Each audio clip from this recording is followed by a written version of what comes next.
প্রকৃতির নিয়ম মেনে বছর ঘুরে শীত আসে, আবার চলেও যায়। এই শীতের আমেজে আমরা যখন পিঠাপুলির উৎসবের ভাবনা নিয়ে ব্যস্ত, ঠিক মুদ্রার বিপরীত পিঠের মানুষের আদৌ কি থাকে শীত বস্ত্র? তীব্র কুয়াশা, কনকনে হিমেল হাওয়া, সব মিলিয়ে অসহায় দরিদ্র প্রান্তিক জনগোষ্ঠীর কষ্টের সীমা থাকে না। এই হাড় কাঁপানো শীতেও তারা শীত নিবারণের জন্য পর্যাপ্ত শীত বস্ত্র পায় না। এই শীতার্ত মানুষের পাশে দাঁড়ালেন শান্তি স্বেচ্ছাসেবী সংস্থা।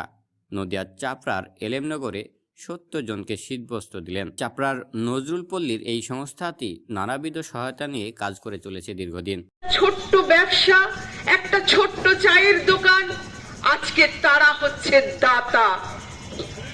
তারা দান করছেন। তাদের কত বড় মানসিকতা যে প্রত্যেকটা শীতে মানুষের পাশে শীত বস্ত্র নিয়ে দাঁড় হয়ে যাওয়া। রাতের অন্ধকারে ঘুমিয়ে গেছে আমাদের এই কৃষ্ণনগর স্টেশনগুলোতে। গত বছরে আমরা দেখেছি যে আমাদের ছেলেরা গিয়ে সেই সমস্ত মানুষের গায়ে কম্বল জড়িয়ে দিচ্ছে, শীতার্ত মানুষকে।